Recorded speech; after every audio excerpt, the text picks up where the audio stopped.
Hi, welcome to Fireside Chat.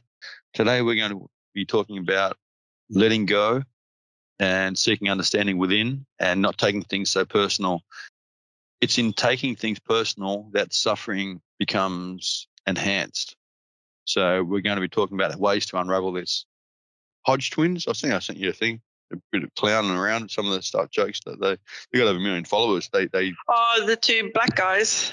black and guys, you're racist in one sentence. Politically incorrect. Bum, bum. Yeah, they're funny. There is. I don't even like the beginning of that one. One's starting to talk, and the other one, as soon as he starts talking, the other one starts interrupting every time for 3 or 4 times. I hate you.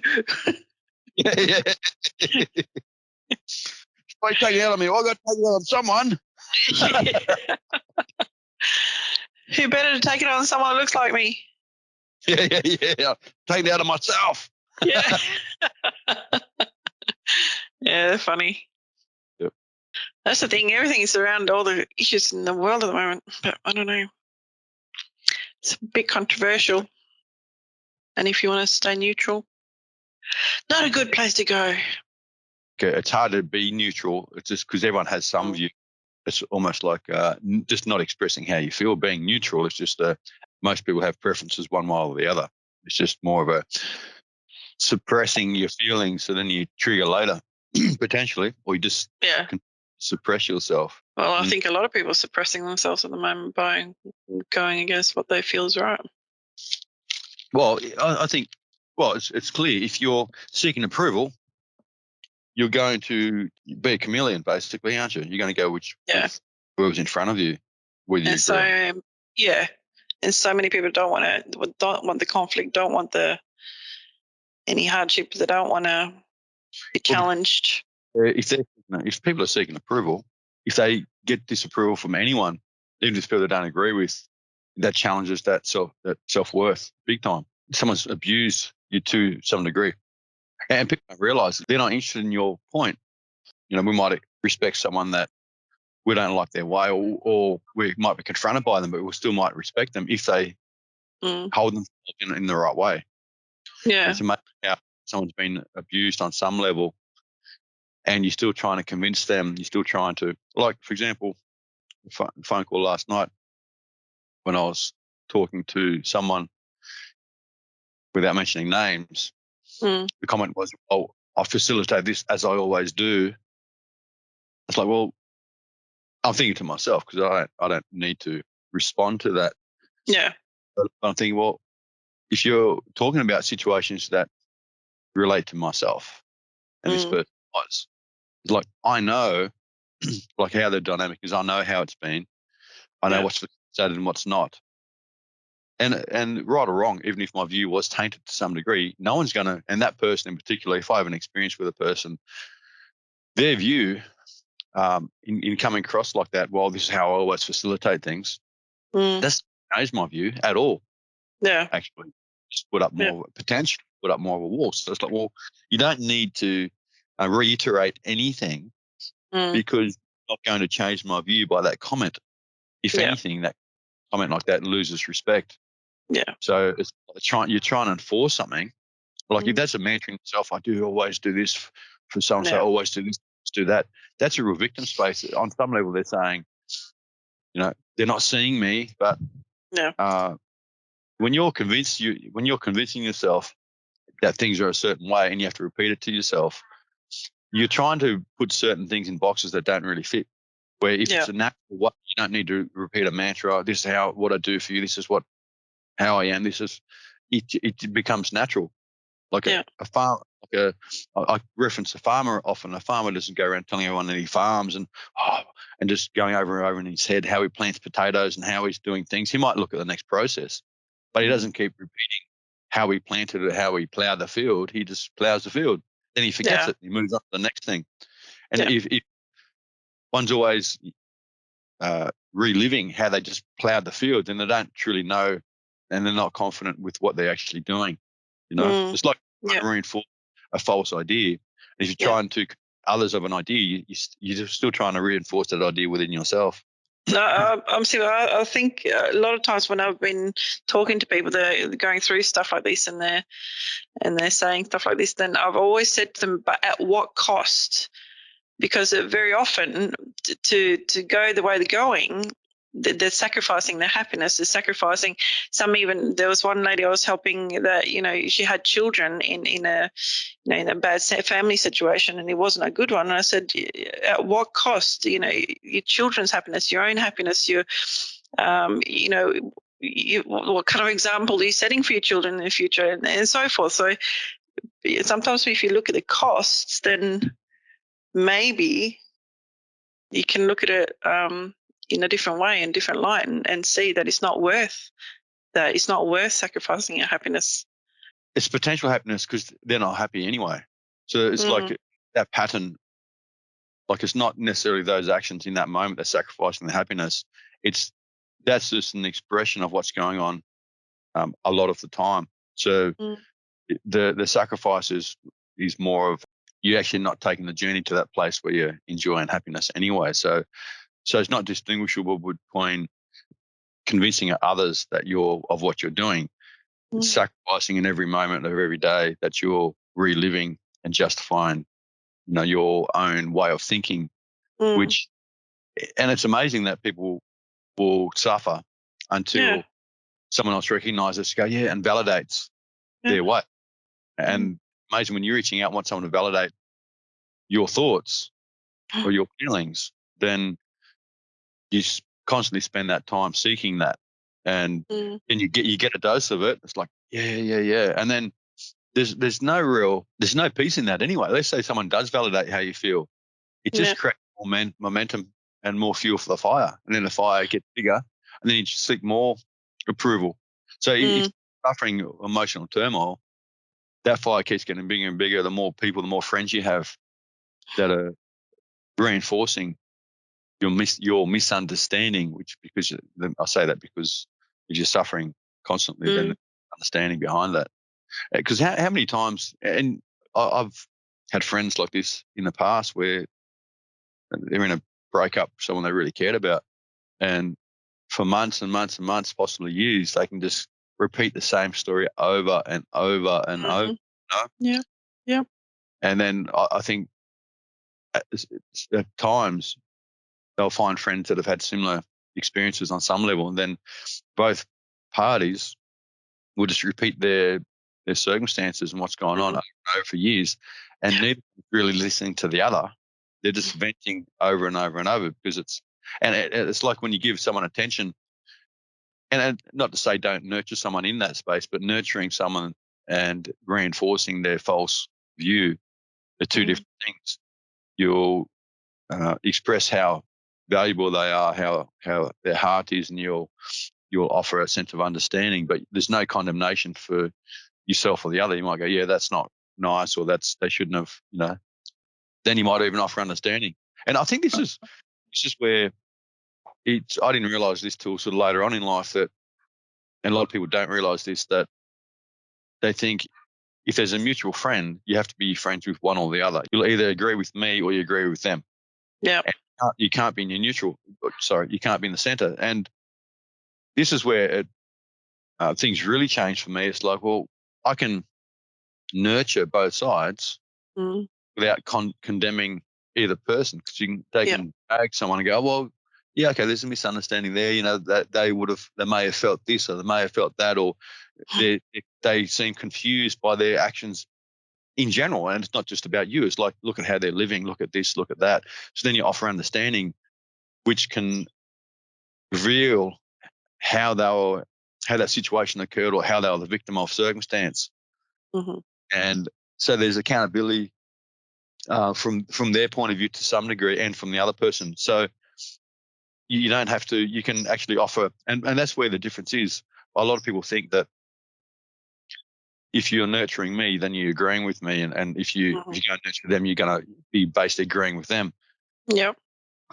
As you know, I don't really necessarily agree with hardly anyone. But in the sense that if you're suffering, then there's a misunderstanding, and I don't want to validate. You can validate how someone's feeling. You might say, this is, I can understand how you can feel this way, or Mm-hmm. it's normal to feel like that, or absolutely it's hard, and yes, but then I won't go, well, just stay there in a sense. Not that other people stay there, but they don't. I would say, well, how do you, let's consider ways that you can possibly bring yourself out of this. Yeah. And so I don't necessarily think that a lot of people are going to take on a lot of what I say, or even what we say, to some, to varying degrees. But but that doesn't mean I'm not going to try. It just means that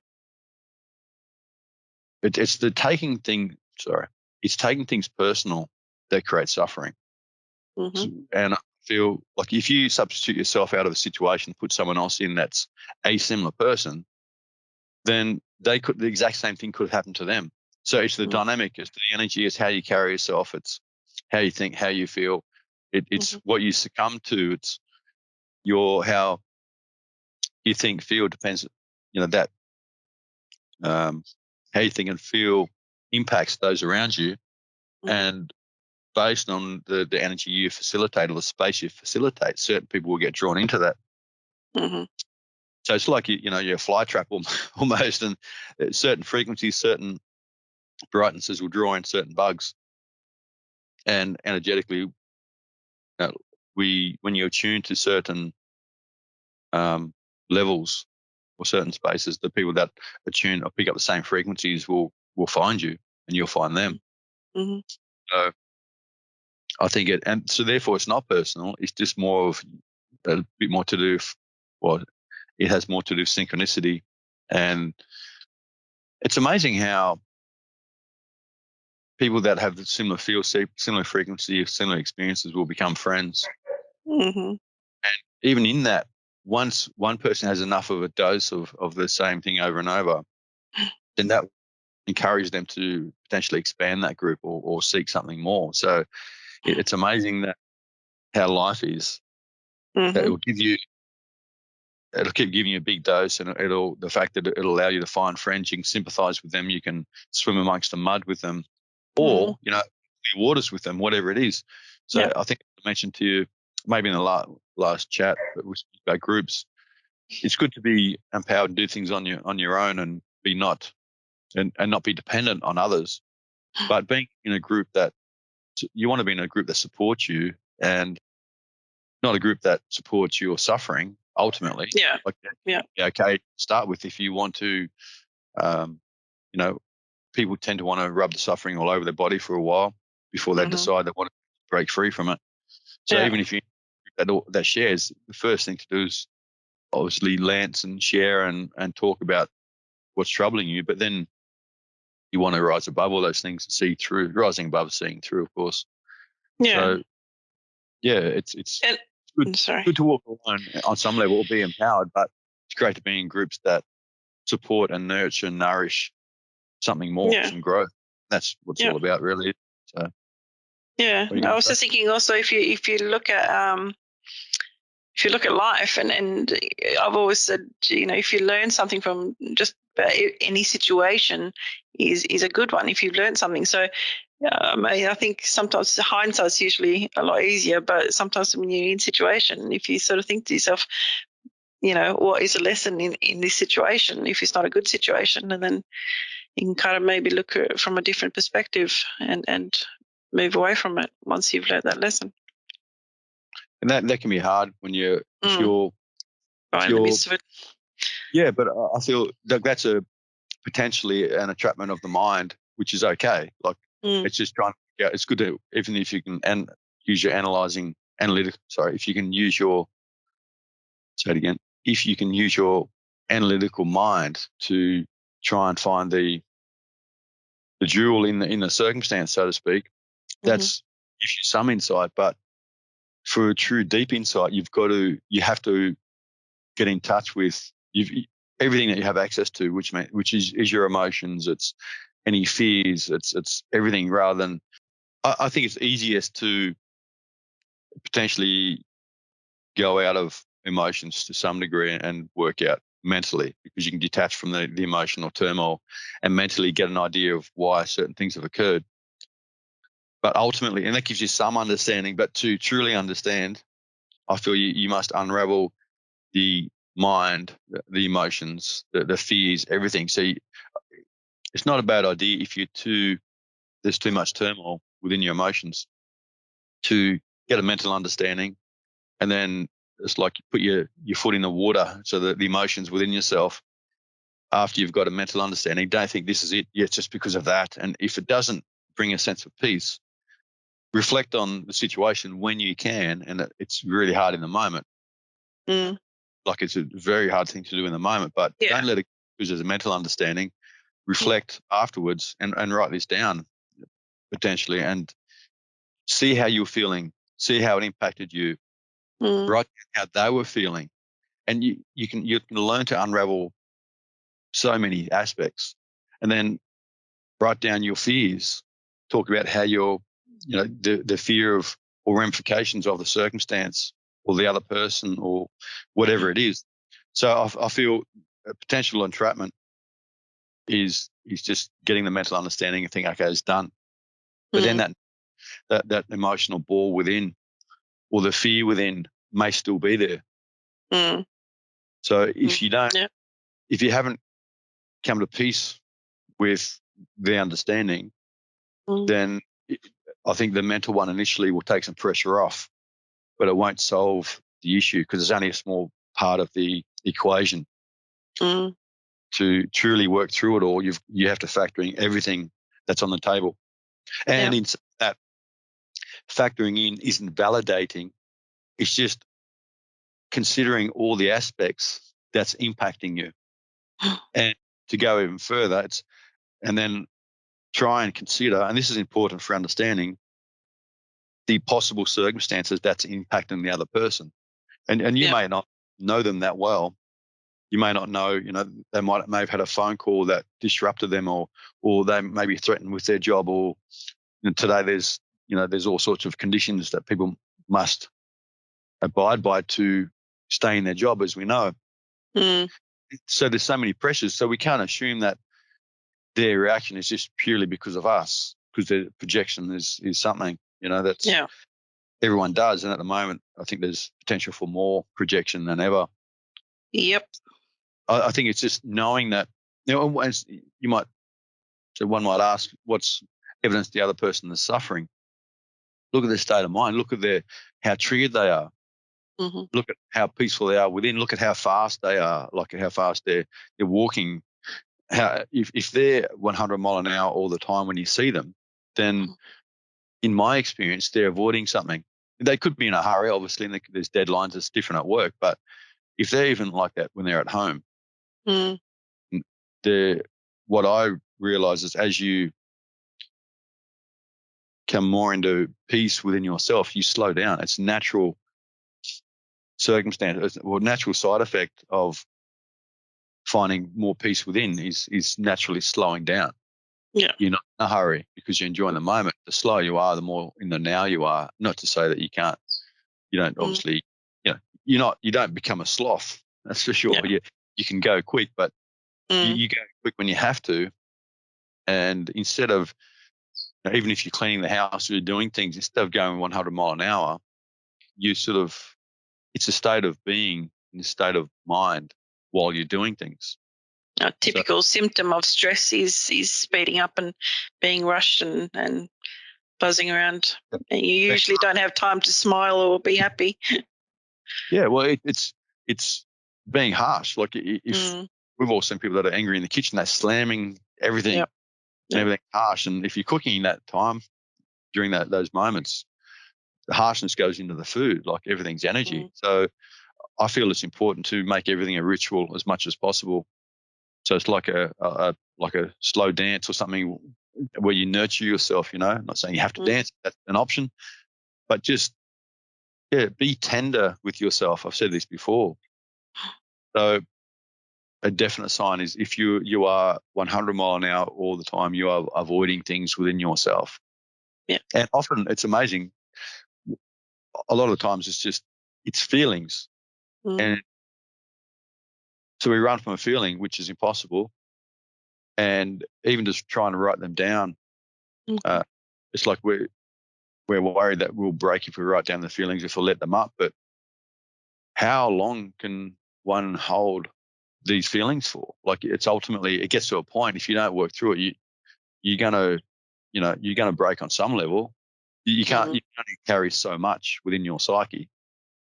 I've known people who come home and instead of just sitting down and relaxing in the quiet, they make sure that lights are on because they don't like the darkness, and sound has to be on. So either with radio or music or CD or TV, something has to be on at all times, because I knew he was just avoiding himself. He didn't want to ever sit down and self-reflect. He was avoiding that at all costs. He never liked being alone at home.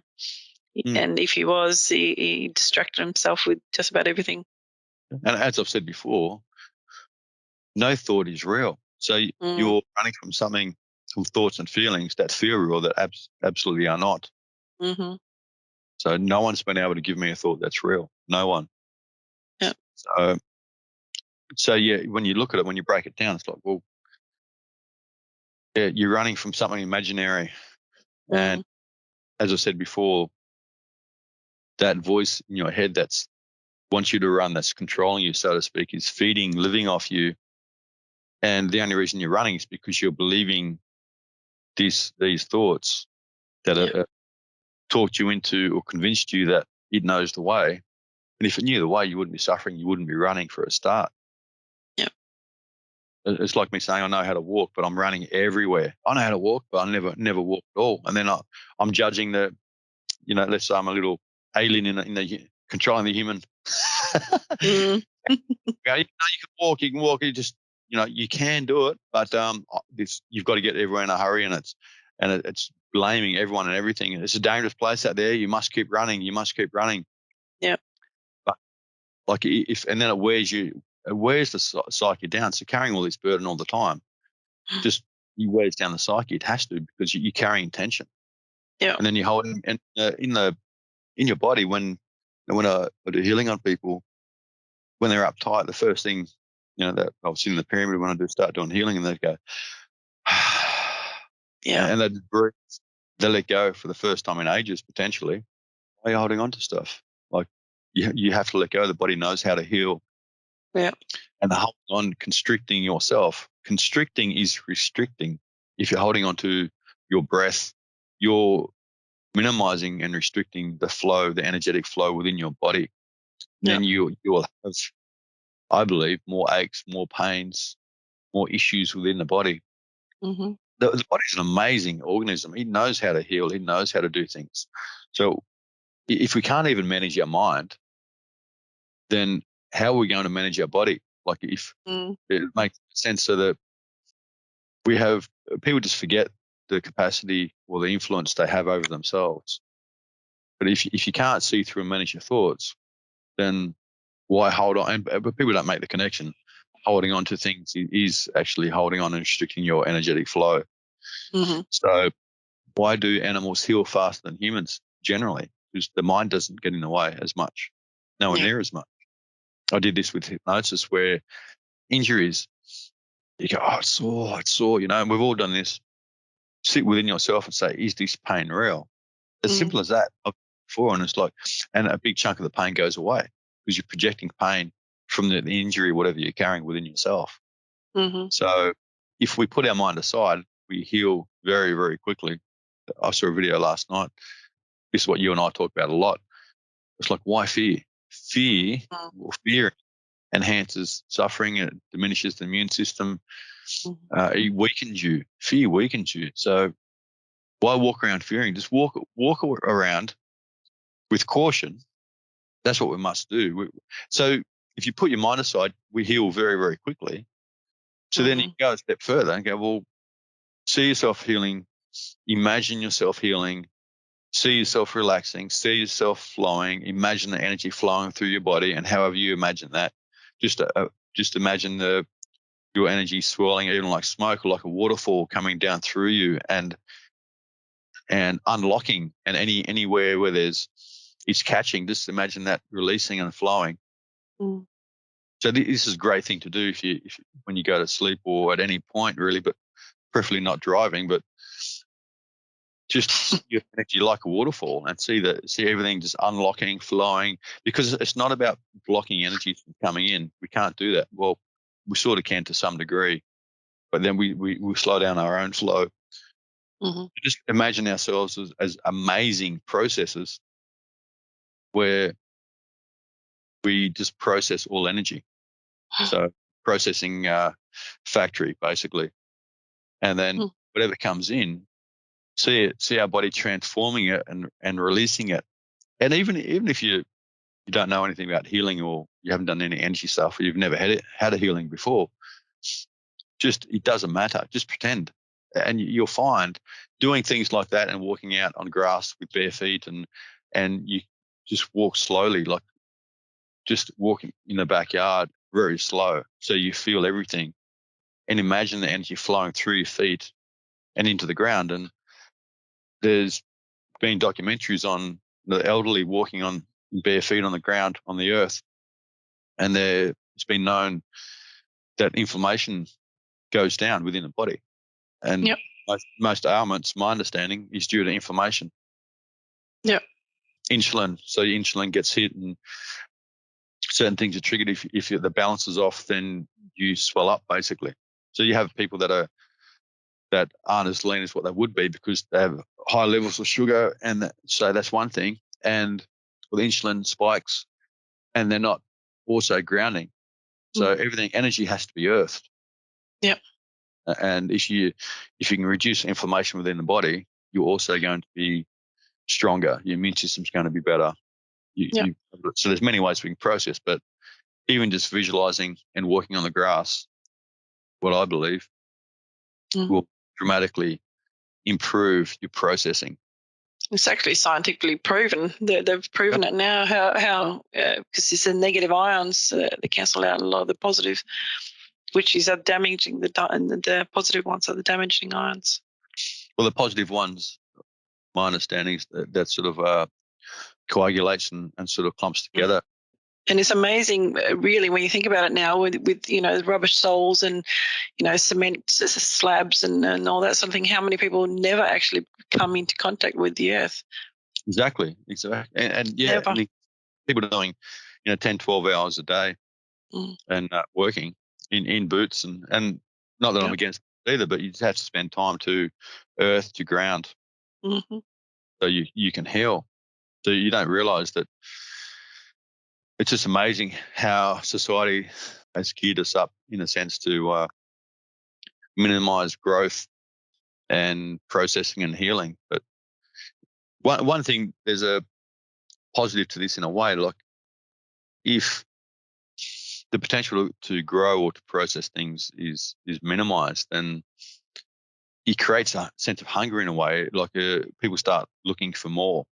Yeah. So it's you get used to suffering, but it's like if there's a build-up of energy, it's not going anywhere, and the potential build-up of negativity, it's all related anyway, of course. If you don't process, don't process, don't flow so well, then even your negative thoughts and all the things within yourself enhance. So as that happens, you'll reach a point where you think, I've had enough, and I just want more. I just need to let go.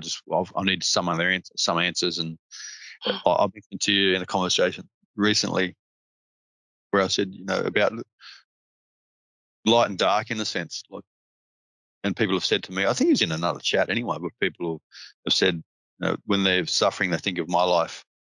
I don't feel so bad. And some people might think I've had a cursed life. I feel absolutely blessed. Yeah. But it was the challenges, even especially when I didn't think things were fair at times in my life, it was those challenges that really pushed me to seek understanding, because there's nowhere to turn, nowhere to run. Yeah. And while other people were, seemingly as it felt to me, were doing whatever they liked, it's like the spotlight was on me. And, I felt if I had done the things that others were doing, then I'd be well and truly judged, where these people were walking around scot-free. Not that I was doing, and they weren't doing things to harm or, physically harm anyone. But if my attitude was the same, I'd be absolutely limited and restricted in my life. Yeah. Yeah. So I remember thinking, how is this fair? Like, where's the justice? And Mm. I don't see like that now at all, because that pushed me. It's like a seed in the darkness in the soil, and all the manure, you could say, all the shit that's got your way. And if you get a fair dose, you potentially, if you're willing, you'll sprout up sooner. So all of a sudden your head pokes through the soil and you see through the crap, and you see and feel some sunlight for the first time. It's like, whoa, then everything changes. Then you get drawn upwards, and then you can't really stop. You want to keep growing, and to remain stagnated is not an option, because it's like if you stay where you are, you feel like it's just not enough. So it's the potential darkness. I mean, I'm not condoning evil things either at all. There's some dark people out there, but it's the challenges and the potential darkness that gives rise to the light in a way. And so it puts pressure on us to rise above, to seek answers, to break free from the shackles of our own making, Yeah, definitely. Thanks for listening in to the chat today. If there's any entrapments, any things that you've been caught on, by all means, let us know. Feel free to share any experiences or challenges that you've experienced on letting go and taking things personal.